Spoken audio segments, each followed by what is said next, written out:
Well, good morning, everybody. My name's Larry Jacobs.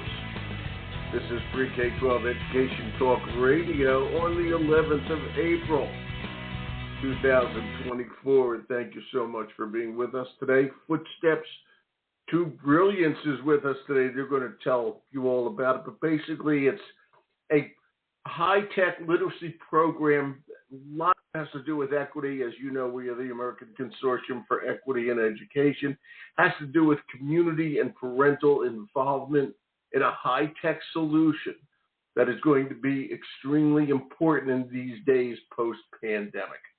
Okay, and on that note, I've got Ilene Rosenthal and Eugene Narciso, who are the co-founders of Footsteps for Brilliance. They'll be with us in just a second. Brilliance, CEO and COO, respectively. And by the way, I know my friend Jody is listening, so I want to say hello to her. Hi, Jody. Don't say anything. You're not on the air yet. Okay, but at any rate, I'm not going to bring you on, but I wanted to say hello to you, Jody. Okay, thanks for helping me put the show together. You know, we are the American Consortium for Equity in Education over at ace-ed.org, and that's where the show is going to be archived. Almost said podcasted. Okay, that's where this podcast is going to be archived. There you go. All right, and I hope you go over there, check it out. Everything's free for educators. All about equity. We have our Equity Awards program, our magazine, all the podcasts, some great information over there. And I hope you do check it out and share it with your friends. And ace-ed.org, that's where it is. Today it's going to be all about Footsteps to Brilliance. We'll take two steps now with these two people. First step. Hi, Ilene. It's Larry here. Hi, Larry. It's wonderful to be on your show. Thank you. Lovely to have you here. And second step, Eugene. Should I call you Gene or Eugene? What do you want, Eugene? Hey, Gene is fine. Hey, Larry, you're a legend. So I'm so grateful to be here today. Well, thank you. And pigeons are already roosting on my shoulders. What can I tell you? Thank you. Okay, as they built the statue, okay? I don't know how much a legend, but it's a pleasure to have you guys here. And I'll say hello. I know she's listening. I can see it up here. Hi, Jody. Okay, but that's Jody Buning, everybody, who helped me put together the show. You're a good pal, Ilene and Gene, so thank you. Yeah, I'll bring her on for 1 second. Watch this. She's going to go nuts. Wait a minute. Hold up. Wait a minute. Hi, Jody. You're on. Hi, say hello. Larry. Say hello. It's great to be here. It's going to be a great show. Thank you for having me. No, I can barely hear you, so I'm going to put you on mute again. Okay, here we go. Goodbye. That's my friend. Oh, I knocked her off. She'll call right back. Okay. Anyway, I had to say hello to her. I couldn't understand what she was breaking up a little bit. Okay, Ilene, you're CEO and co-founder. You founded this. Tell everybody what it is. Footsteps, the number 2, Footsteps to Brilliance. And I love it because it combines a lot of things I like. So go ahead. Go. Thanks, Larry. Thanks so much. Well, let me tell you why we created Footsteps to Brilliance. Yeah. You've heard, of course, that people decide how many prison beds to build based on the reading scores of 4th grade. I actually lived that, Larry. Something that many people don't know about me is that I was a teacher, and then I became a lawyer and an assistant United States attorney. And wow. I found that so many of the people who got entrapped, if you will, in some ways in the criminal justice system really didn't have the literacy background to have any other options in life. That really bothered me because, remember, my first love and passion is teaching. So right. I talked to different educators, superintendents, and said, what's going on? And they explained to me the research, which is that 95% of the brain gets developed before a child starts, and the superintendents didn't have jurisdiction to reach into those families.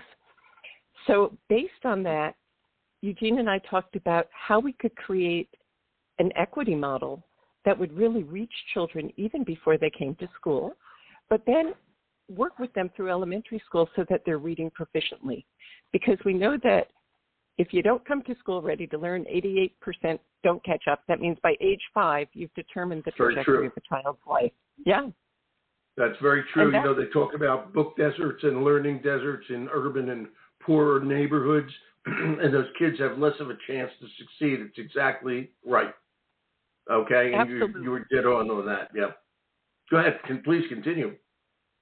No, so what we realized was a few things. First of all, that the digital divide could be solved because we were finding more and more the trend was that the outlier was that parents had smartphones, cell phones, that had just come into being. And so we were the very first organization to use to leverage the parent's cell phone to actually deliver the books, songs, and games, everything that was needed for a child to succeed, and to help the parent through a collective impact model. Nice. This is when was all this happening? Before the pandemic? We'll use the pandemic as the cornerstone here. Yeah. When did you come up with all this? Yeah. We were pre-pandemic. The company started in 2012. You were. Yeah, I thought you were. But the way you were saying it, I just wasn't sure. So I just wanted to make sure about that. 2012 was so congratulations. This is a dozen years now you've been doing this, right? Exactly. Wow. Lots of lessons learned and lots of good data as well. Yeah, and you just took the next question out of my mouth. And Eugene Narciso, Gene is the COO, co-founder of Footsteps to Brilliance. Gene, what is your background, okay, in all this? And over the past 12 years, okay, and there was a major hiccup in there that was called the COVID pandemic, okay? What has changed? What's going on, et cetera, et cetera? Just talk about that. Gene Larry, the story starts way back when I was a teacher for LAUSD, and I realized, that parents wanted the best for their kids, and so of course, when we look at the chapter of our history books and we look at COVID as one of those chapters, parents became the heroes during that time, along with teachers and administrators, but they really had to step up to the plate. And one thing I realized as an LAUSD teacher, I taught adult ed, so I got to see parents who wanted best for their kids. And they want so badly, Larry, to help their kids, but we need to give it to them in a non-threatening ways, give them tools to be their child's first teachers. And so when we had superintendents who were working with us prior to COVID and COVID hit, our population was ready. I heard Maine hit 4 days with no electricity up in your area. I am one of them. Yes. Yes. And Larry, imagine 2 years of that for these kids, right? And so we gave parents that lifeline to become their child's first teacher, and we do so by reaching in a community-wide way all of the important stakeholders, the parents, the community members. And we actually have a superintendent that did a study during this COVID period because they were ready prior to COVID. They saw an increase of 175% students accelerating their literacy skills. Isn't that amazing, Larry? Yeah. It really is. And by the way, I just want to say what Gene was referring to a few minutes ago. We had today's April 11th, and we had that big surprise nor'easter, which took us all for a loop last week, and it knocked out electricity literally through the entire state. Okay, for about 4 days. All right, and luckily I have a very good generator, but you can't use it to light up everything. And we had no internet or everything. And I'm not complaining. I'm just putting it into a little bit of perspective for you. In fact, they're knocking out a little bit of the electricity today for a few hours to continue to fix what was broken before. So it's just, well, I live basically in 1846. It's like it's not you got to take electricity for granted. I don't know, but here in Maine, we've learned not to. Okay, and we all moan and groan about it too, I might add. Okay, and I want to say something about what Gene said a minute ago. I know we're helping kids with Footsteps to Brilliance. Okay, but you said you taught adult ed. Okay, and you're also, if an adult needs to help their kid, it's important for them to be literate as well. All right, and I'm sure Footsteps to Brilliance, which is not its focus, is helping adults learn too, and literally taking the pressure off the parents, to really help the kids and helping the parents along with all that. I just want to say how nice that is as well. Just a little added bonus. So we've got programs from Footsteps to Brilliance when the school district signs on. Okay, but what are they signing on to? Okay, I mean, it's a great equity thing. It's a great, and it's so important with the community these days. But I'll stick with Gene. Gene, what are they signing on to when they buy Footsteps to Brilliance? What do they buy?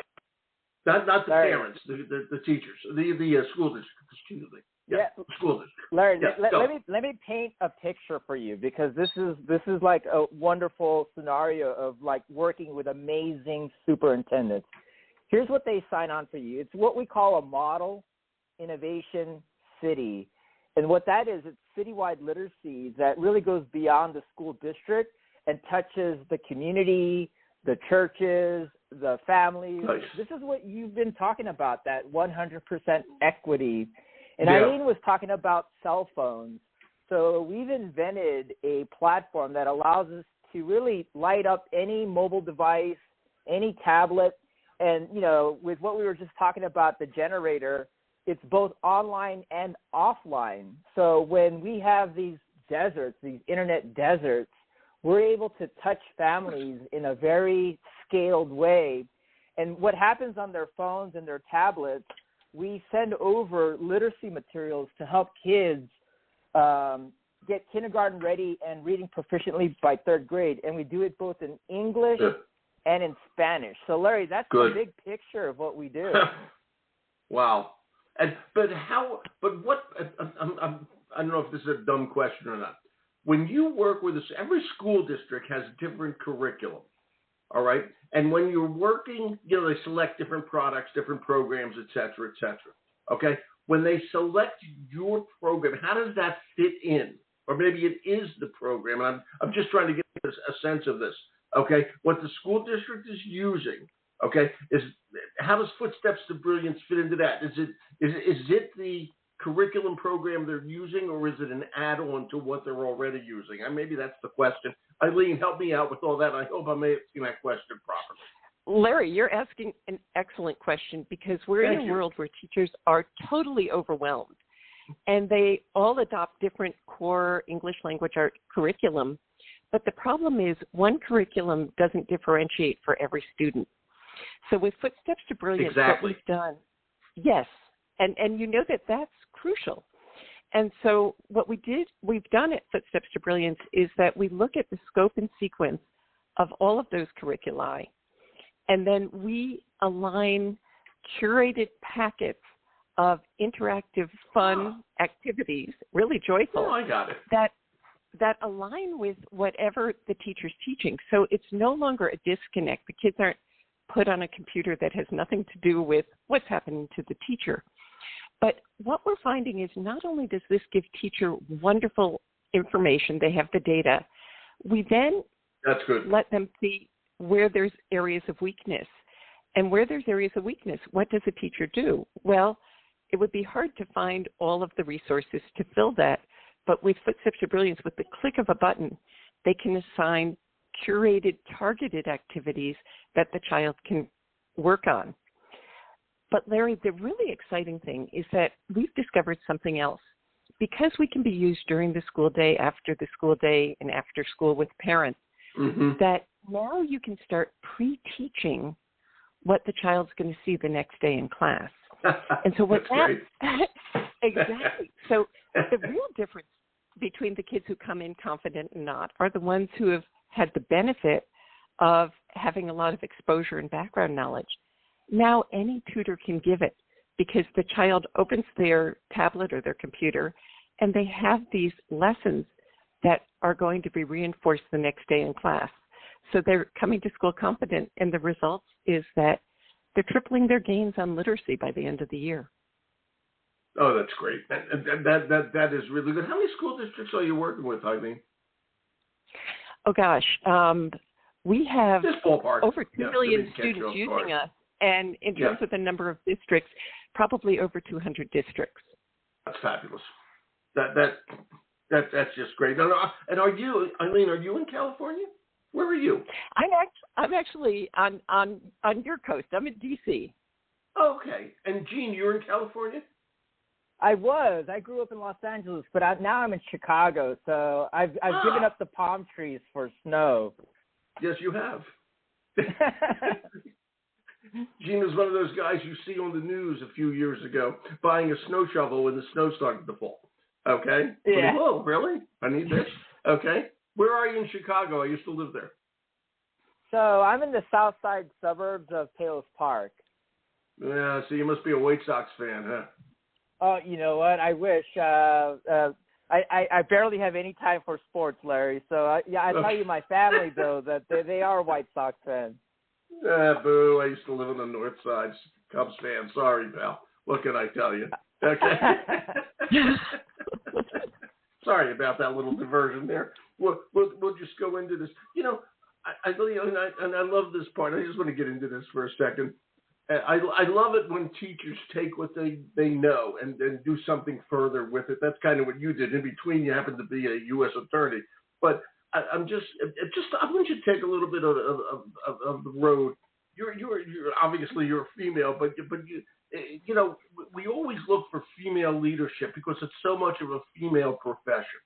Okay, and just talk about that for a second because you know, we'll just talk about that road. I think is incredibly important because something in you, and this is typical teacher, you went back into education after all of that. You figured something out. Just talk about that road a little bit. I just want to hear a little more about that because that road is the road that gets you so involved with the community and all that sort of thing. Go ahead, Eileen. Yeah. Talk about that. Thanks, Larry. That. Well, you know, you're once welcome. a teacher, always a teacher. You have a passion for children and community, but in terms of the leadership aspects, that's the other thing that's really important to me. I'm involved with a lot of women's groups where we try to create community to collaborate and raise each other up. In fact, I was really honored because there's a book that was put out, it turned out being a bestseller, called Women Mean Business, and they spotlighted 100 women who had, you know, done things that have made a difference in the world, and I was very fortunate to be one of the women spotlighted. Yeah. Congratulations. I'm glad you brought that up. That's really nice. And it just, to me, it just reflects how important this is, et cetera, et cetera. I just wanted to just talk about that. Do you have kids? Are you a mom too? I want to ask you that. I am a mom. And my kids are now young adults. So I have a 29-year-old and a 25-year-old. Okay. So they aren't using Footsteps to Brilliance, but I just want to make the point that mom, business person, etc. That's what makes all this work so well. Okay, that's why you understand the community, and that's why you understand. I just get this, and I just wanted to make these points, which are just so important and impressive. And on that note, okay, school districts tried like the devil, and most of them succeeded to get parents as involved as they possibly could. Okay, in their kids' learning. I remember my parents used to say when I came home, well, what'd you do in school today? I'd say nothing, and that was the entire conversation. Okay?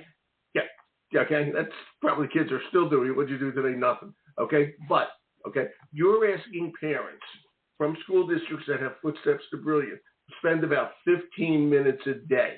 Am I correct? Yes, absolutely. Okay, how are we doing? What are you hearing from parents on that regard? And what are you hearing from school districts about parental involvement? Is that a fight to get the parents more involved and spending 15 minutes a day with them? Talk about that little battle that is constant. Well, Eileen, Larry, thank you. Let me tell you that in what we're finding is that, first of all, parents want to help their children, but they don't always have the tools. So what we found didn't work is sending out a lot of information about what you should do with your kids. We don't do that. We say, here's some games that you can play with your kids. They happen to be digital. Here's some songs you can sing with your kids. And we align it so that day by day, there's 4 fun exercises. So a parent doesn't have to think about what to do. And then you talked about the parent needing to be literate. Yeah.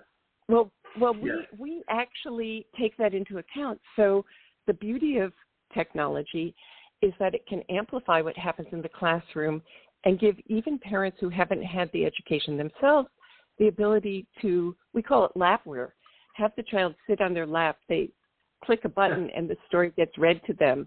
If they speak Spanish at home, they can touch a toggle switch and that story gets read in Spanish.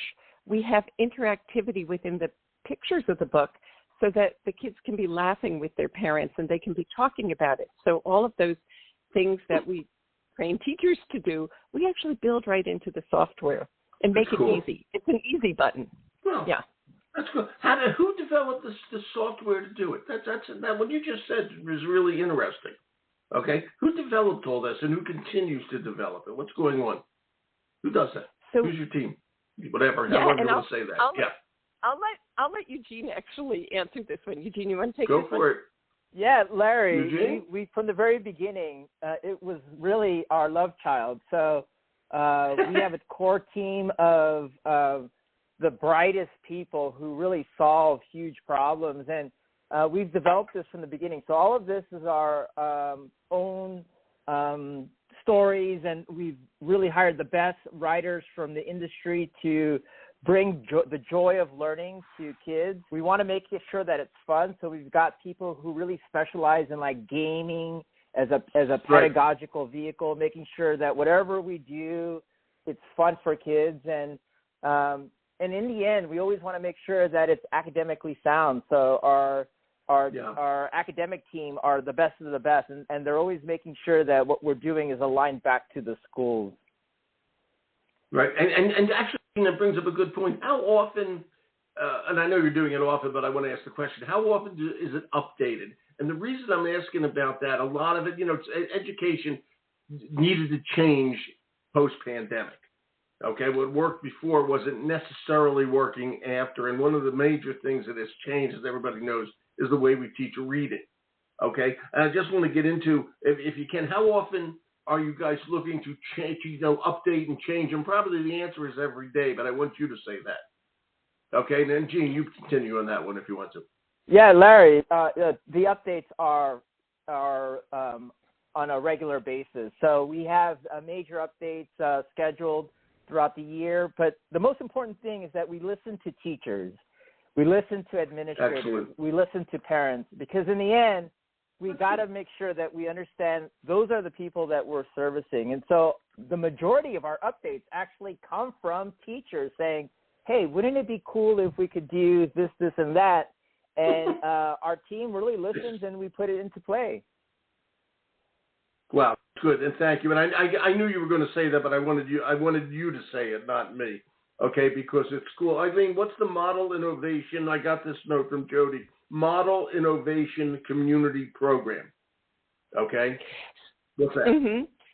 So, and I want to say what to me, and I just want to say this. This is incredibly important to me because we have to keep the parents, the community involved. That is so key to all this. Okay, go for it. Thanks so much. Well, we know that schools can't do it alone, and we know that they need to break down the four walls of the, school house. Yeah, they do. But they need a partner to do that because it's like they're on a treadmill and they're running 24/7. So we come in and we have templates that we customize to the DNA of each community. We actually have proprietary software, yes, where we develop a geofence around the entire area. We then work with all of the community-based organizations, faith-based organizations, to help reach the hard-to-reach parents. And we do parent university and training. And, of course, teach people how to use the program. It's simple, but, you have to get them. You can lead a horse to water. You can't make him drink, but you could get him awfully thirsty along the way, and that's what our goal is. Good analogy there. Okay, that's actually funny. How do you do that? Okay, you just said you're going to get the churches, the synagogues, whatever, the mosques, whatever the case may be. Okay, and all that together, you're going to reach out into the community, and how is it the school district that's pushing that out there, or what? Just talk about that. I love that, the idea of that. How do you do it? Yeah, well, actually, we create an army of volunteers with the school. So we create literacy collaboratives where some of the key people in the districts come together to support this early literacy initiative. And then under them, there are literacy ambassadors, all those volunteers who want to read. As we said, the software is simple. It's easy. It's a matter of, using it. And so these become the people who motivate. And we, of course, do the professional development and training and have all the extras that people need. So one of the really fun things that we do is about 2 or 3 times a year in each district, we have literacy contests. Sometimes they're for the books, the children who read the most books. And sometimes, because we have a lot of writing in our program, it's for the children who write the most books. And last year in Riverside County, last summer, in California, Riverside? In California, the county superintendent, Dr. Edwin Gomez, challenged everybody. There's 23 districts under him to write books on the Footsteps to Brilliance platform. They then took the best books at each category, pre-K, TK, first, second, third, et cetera, and they published those as a actually hardcover book, and they put it in libraries throughout the county. Nice. So children are now authors at a very young age, and it's fascinating to see just how the children's literacy skills and writing skills and critical thinking skills develop from that early to the last. And it's all in one book so that you can see it. It's really a fascinating way. But competitions are one way to get people involved.